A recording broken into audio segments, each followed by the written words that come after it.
Hello everyone, Nico here, and welcome back to another episode of Nico's Customs.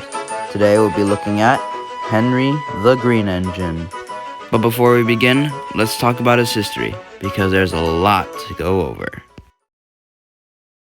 At Doncaster Works in 1919, a scandal had occurred where a rival builder of Sir Nigel Gresley had sent a thief to steal designs of an A1 Pacific, but the thief made a mistake and stole the wrong designs.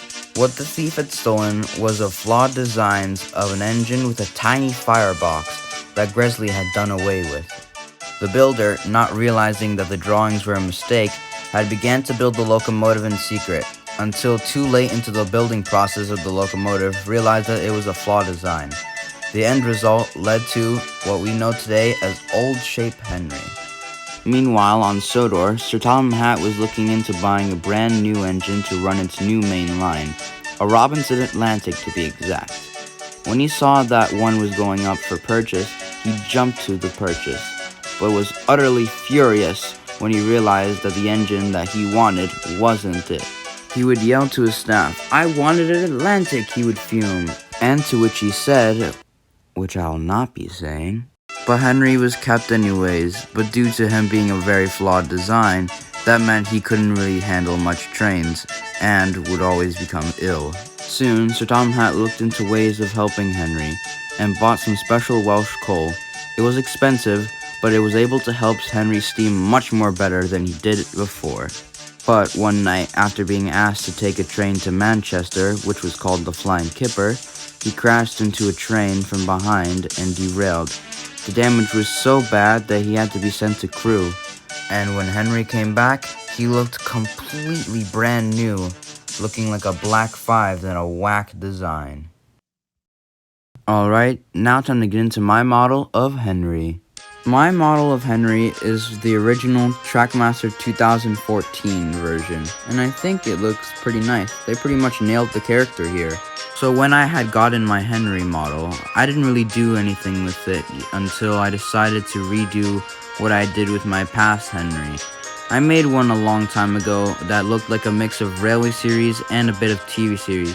To be honest, it looked really ugly, and it appeared in the Philip Saves the Day video, which I think I did a pretty good job on the story, not so much on Henry though. Alright, now on to my present day Henry. We'll start off with the face. Now with the face, like I did with the others, I would cut off the original CGI face and put a paper face, and to be honest, I think this is the closest I've gotten so far with getting the faces to match the TV series. And honestly, it looks amazing and I love this face. I think I did a great job. Now onto the running board. The running board was painted a nice crisp white paint, and when I was cutting off the CGI face of Henry's, I made a little mark there, but it's not too bad. I can always cover it up with some paint. The black splotch that's supposed to be right there, I didn't add, so I will add that in future. The lamp irons look pretty nice in my opinion, and it just makes it look all complete.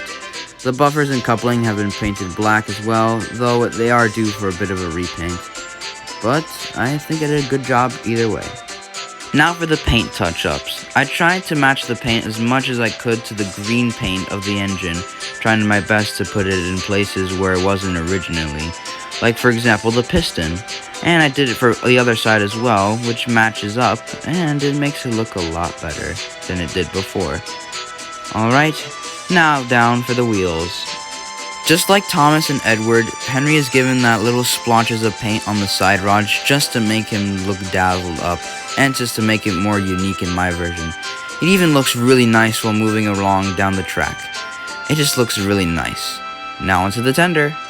Now, there's not much to talk about, so I won't go on rambling. Nothing much has been done to the tender, just little edits here and there with paint, and the buffers have been painted a nice black, but again, nothing much. But for little details, that's basically where it ends. I didn't want to repaint my old Henry, and I just wanted a fresh start. So that's why I decided to do this Henry and get a new one, and I think I did honestly a great job. It's so accurate, and it just looks awesome. Alright, time to see it in action.